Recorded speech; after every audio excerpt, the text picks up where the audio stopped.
2021. Nah, ini video pertama gue di tahun 2021. Gue mau share Kalita Recipe.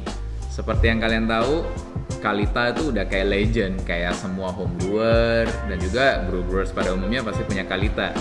Nah, karena resepi yang biasa gue share itu adalah tentang V60, maka gue buat video khusus karena seperti yang kalian tahu kan, resepi kan resepinya tentang V60. Nah, jadi gue buat video khusus untuk Kalita Recipe.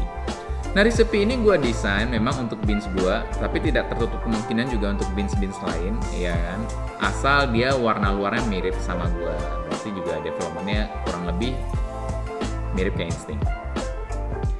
Nah, gue tadi udah trial lagi, memastikan to make sure ya kan resepinya valid. Gitu. Gue tadi pakai beans yang lagi hot seller banget, Java Variety sama Wanoja Avisani. Which is Wanoja Avisani memang tahun ini pasca panennya luar biasa, bagus banget, semuanya lebih merata, ya kan? Gue yakin prosesnya udah lebih jago, makanya flavornya lebih pronounced. Kalau Java Variety ya balik lagi, selain gue percaya proses pasca panen yang baik menghasilkan rasa kopi yang luar biasa juga, tentunya dari bibitnya sendiri dong. Nah, kali ini memang di Instinct lagi showcase variety-nya Java. Gitu. Kalau kemarin yang best seller Pink Bourbon. Oke, jadi gue udah banyak trial and error. Gue juga pakai bahan ada yang Kalita stainless, juga ada yang seramik, dan juga ada yang copper. Nah, basically memang semua memiliki ciri khas masing-masing. Tetapi hari ini gue akan pakai yang stainless. Kenapa? Karena memang stainless ini udah legend banget yang model kayak gini. Ini menghasilkan rasa yang lebih galak, baik dari acidity-nya, sweetness-nya maupun flavor-nya. Terus seperti yang kalian tahu, kalau Kalita ini memakai wave paper filter. Nah, kalau kalian bisa lihat itu pinggirnya ada kayak ombak-ombaknya, gelombang. Nah, itu fungsinya menurut gua adalah supaya kita jangan pouring airnya sampai ke dinding. Seperti yang kalian tahu, gua paling gak suka banget ngebrew itu ada channeling, karena channeling menghasilkan rasa yang dry, astringent, dan juga flavor kita seperti kayak punya tactile, watery, air. Nah, jadi mungkin si Kalita itu membuatlah bentuk wave supaya kita nggak pouring sampai ke dindingnya. Di resepi Kalita ini gue pakai 15 gram kopi dengan 230 gram air, jadi sekitar 15,3, 1 banding 15,3. Dan tentunya airnya Nestle, ya kan, dengan ppm sekitar 64-an, 60-an, karena menurut gue 60-an tuh untuk brew hari-hari tuh enak banget, santai tapi flavornya keluar. Kalau kalian pakai aqua coat ataupun mineral lainnya ya di mix aja, pokoknya BPM sekitar 60-an. Basically di roastery sih selalu kita cupping, QC, brewing semua di BPM 60-an, termasuk di Cafe Instinct sendiri kita juga set air kita mineralnya sekitar 60 BPM. Ya, terus juga kalau suhu kalian sudah tahu semua, gua pasti ukur pakai DNT untuk tiap-tiap beda kopi, jadi suhu kalian bisa ukur pakai DNT. Terus next juga gue pakai 4 kali pouring. Nah, kenapa sih harus 4 kali jeda? Jedanya simple banget, 30 detik, 1 menit, 1 menit 30, dan finishnya sekitar 2 menit 10-an. Kalau yang high density coffee kayak Ethiopia atau Panamanian Geisha bisa 2 menit 25. Nah, menurut gue 4 kali pouring itu memaksimalkan ekstraksi dari bubuk kopi tersebut. Jadi memastikan nih, itu ada bubuk kopi, semua partikel itu basah, dan kita bilas, istilahnya kita bilas ya, kita bilas 1, 2, 3, 4 supaya flavornya itu bener-bener terekstrak semua. Tentunya harus dikuasai dengan atau harus dibarengin dengan teknik agitasi juga yang mumpuni. Nah, kalau kalian lihat teknik agitasi yang gua pakai seperti nanti di video resepinya itu simple aja, ya kan, selalu mulai dari jam 12 masuk ke dalam terus lanjut terus di tengah. Nah, ini akan memastikan semua ground coffee-nya diekstrak dengan merata, sehingga nanti kalian bisa lihat rasa di kopinya itu benar-benar halus, rapi, dan juga yang tinggal itu adalah sweetness-nya sama flavornya benar-benar jelas, dan kalian harus coba. Nah, jadi kuncinya di situ. Kalau dari teknik cara gue mendistribusikan bubuk kopinya, nah sebagian orang itu di tap.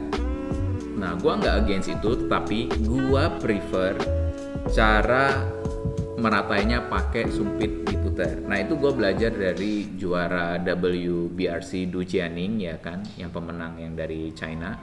Kenapa dia harus pakai sumpit itu? Supaya kalau secara logika bubuk kopi partikel yang fines ya kan, yang halus atau dust itu kalau di tap otomatis kan akan turun ke bawah gitu. Jadi kalau kita tap yang super fine atau yang kehalusan banget itu akan turun ke bawah terus, sehingga kalau kita pouring dia akan di bawah dan menyebabkan choking, mampet. Jadi kalau kita pakai sumpit, jadi sumpit itu kita putar, jadi si fine particle itu benar-benar merata, nggak cuma ngumpul di bawah aja seperti kita tap. Nah makanya itu simple tapi penting banget ternyata. Waktu gua coba juga, simple banget tapi wow juga rasanya. Nah sejak itu gue ngeratain semua bubuk kopi gue itu pakai sumpit, baik dari mau resepi Kalita, origami, atau anything lah. Langsung aja cek resepinya, let's go. Oke, jadi pertama cara rinse paper filternya dulu. Udah rapi, kalian tuang air biasa dulu, nggak usah air panas, sampai lumayan penuh, cepet ke atas. Nah, kenapa kayak gini? Ini tujuannya biar terus kalian boleh siram air panas untuk ngilangin rasa kertasnya. Jadi air pertama full itu untuk biar wave-nya itu nggak kelipet gitu. Jadi siram banyak di tengah, dia udah kertasnya nyerap air jadi berat. Jadi shape-nya masih bagus. Oke, kita tuang kopinya 15 gram. Untuk grind size sendiri gue pakai medium fine karena Kopi Insting juga emang udah di develop dan gue udah desain tingkat kematangan luar dan dalamnya. Jadi dari sisi aroma, flavor ini gue udah desain dapet. Nah jadi kita ekstrak aja maksimal medium fine ya. Terus pakai sumpit diratain semua sampai ke paling pinggir. Oke. 15 gram. Oke.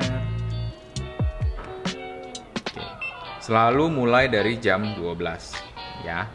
Jadi caranya blooming 40 gram selama 30 detik. Dari mulai jam 12 dulu, dari luar ke dalam. Jadi bloomingnya 40 gram, selesai tuangnya di sekitar 8 detik ya.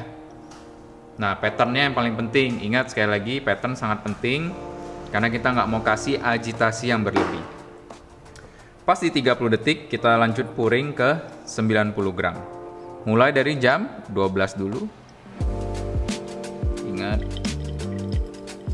kita tuang di pinggir wave-nya nggak apa-apa karena dia udah bentuk wave. Sampai 90 gram. Nah, kurang lebih tadi pouringan keduanya gue selesai pouring di 41 detikan. Itu penting banget.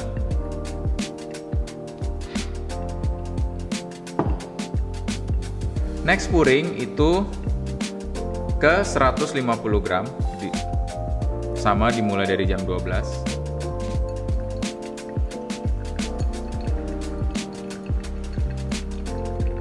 Nah ini kita stop di tengah aja sampai 150 gram. Nah gua selesai pouring sekitar di 1 menit 14 tadi.